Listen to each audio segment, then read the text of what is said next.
Assalamualaikum warahmatullahi wabarakatuh. Selamat pagi anak-anak, bagaimana kabar kalian hari ini? Semoga kalian selalu sehat ya dan tetap semangat dalam belajar. Pembelajaran kita hari ini adalah ringkasan materi kelas 6, tema 2, persatuan dalam perbedaan, subtema 1, rukun dalam perbedaan.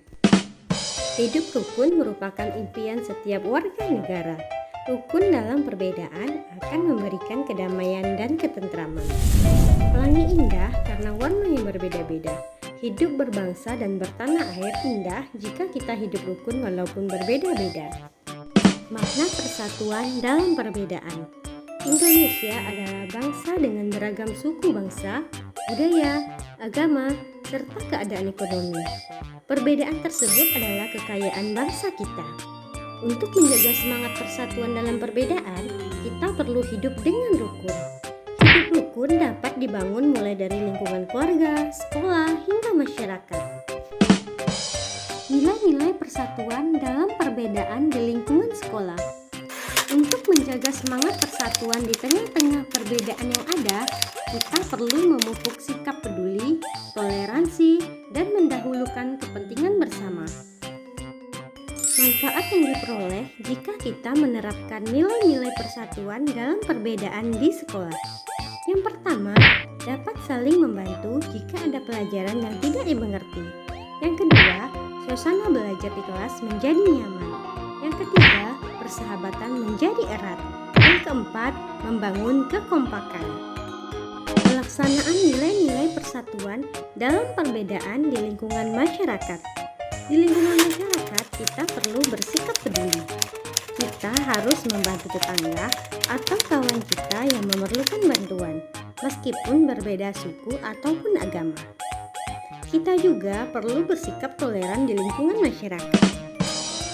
Manfaat yang diperoleh jika kita menerapkan nilai-nilai persatuan dalam perbedaan di masyarakat.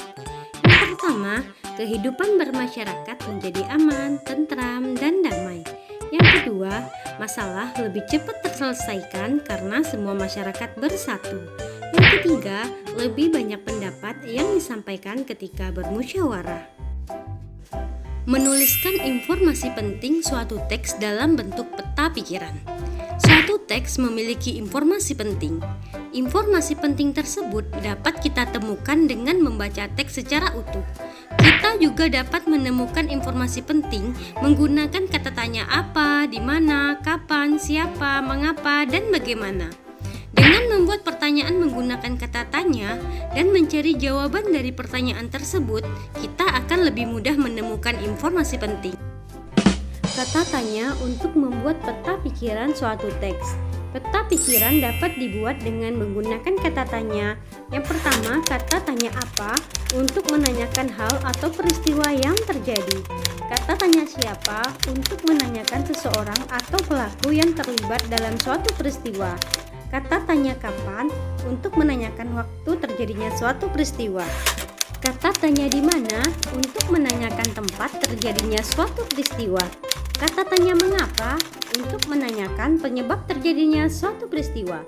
Kata tanya bagaimana untuk menanyakan cara atau proses terjadinya suatu peristiwa. Mengidentifikasi informasi penting suatu teks. Perhatikan contoh berikut ya.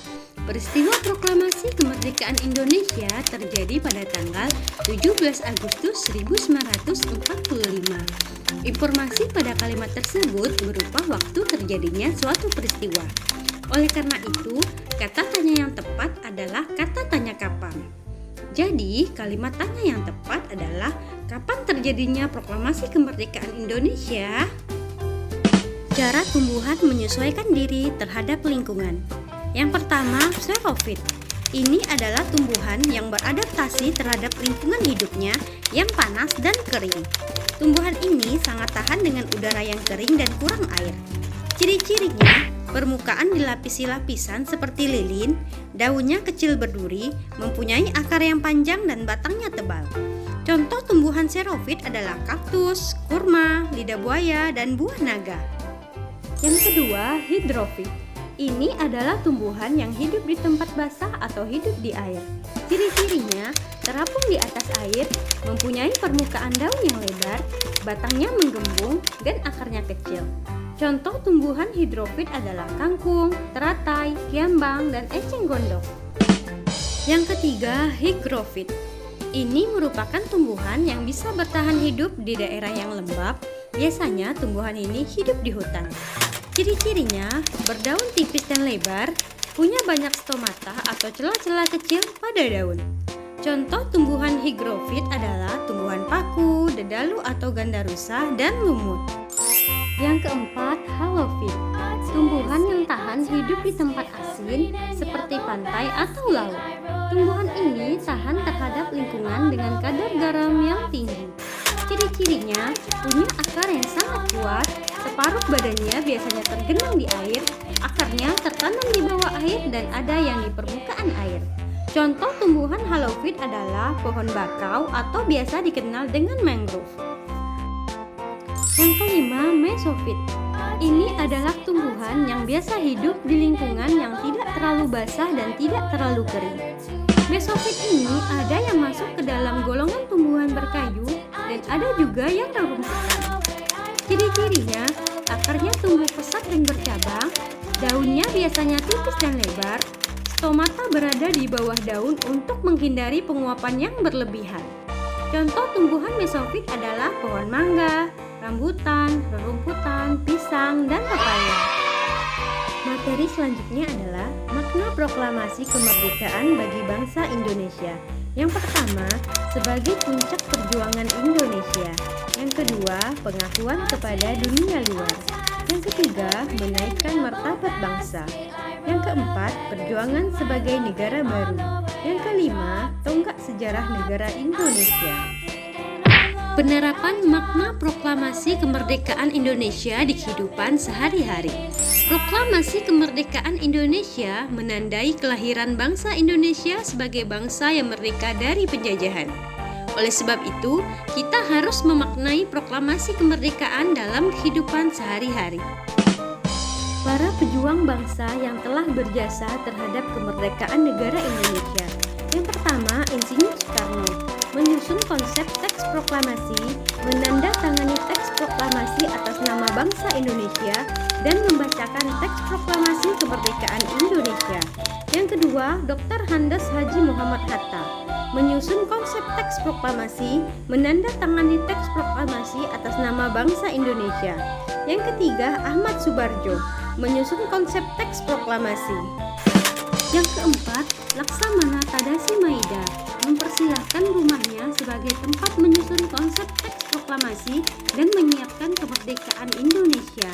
Yang kelima, Soekarni Kartodiwirjo mengusulkan agar yang menandatangani teks proklamasi adalah Bung Karno dan Bung Hatta atas nama bangsa Indonesia. Yang keenam, Fatmawati menjahit bendera pusaka sangsaka merah putih yang dikibarkan pada upacara proklamasi kemerdekaan Indonesia.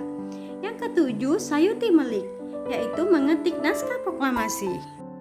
Pola lantai dalam gerak tari. Pola lantai merupakan garis yang dilalui penari saat melakukan gerak tari. Pola lantai dapat dibentuk secara tunggal, berpasangan, atau berkelompok.